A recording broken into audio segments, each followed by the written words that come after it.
As a young man, I always looked outside of myself for a role model that was living the life that I wanted to live, that had the mentality that I wanted to have. And what I realized is, paradoxically, to become the man that I wanted to be, the role model that I wanted, was to accept all the imperfections in my thinking, in my mentality, in my habits. That's not to say that I didn't want to work on them. However, instead of confining myself to what I should do, I wanted to lead with what I wanted to do.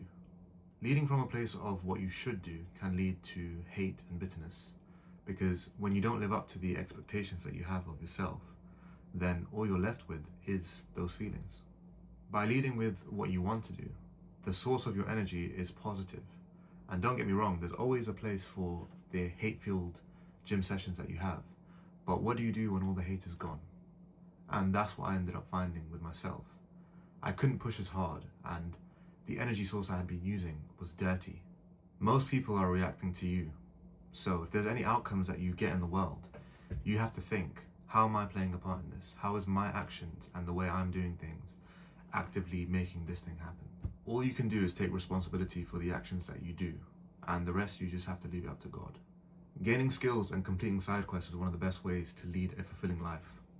If you asked me when I was younger if I would ever do salsa dancing, if I would ever do jiu-jitsu, which I recently started a couple of years ago, I would have said there's no way.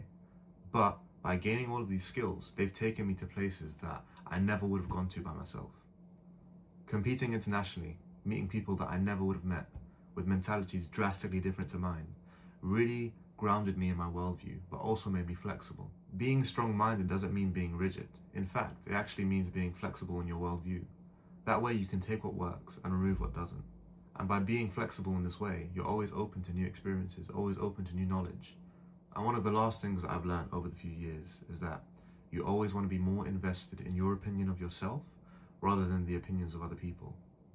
If you find yourself feeling swayed by what people think of you or the box that they placed you in, then all that means is that you're at the whim of other people, and that way you can never really truly find yourself and be yourself. I always find it difficult not to succumb to peer pressure, to abandon my certain beliefs and to adopt the beliefs of the group that I'm in. However, I've found from consistent trial and error that whenever I choose myself, my thinking, my beliefs, my mentality over what the world puts onto me, I feel so much better about myself afterwards. To summarize, you always want to lead from a positive source of energy. Your role models may not be who you think they are, and to become the person you want doesn't mean that you have to be perfect. It means that you have to accept that as a human, you are naturally imperfect. Take responsibility for your actions and always reflect on how you can change the results you're getting in the world. Of course, there's an aspect of things that you can't control, but that's not to say that you have no influence over them. And lastly, always be invested in your opinion of yourself over the opinions that other people have of you. Choose yourself in the moments that nobody chooses you, and you'll find that the confidence and the aura that you will emit will be different. It's good to be back.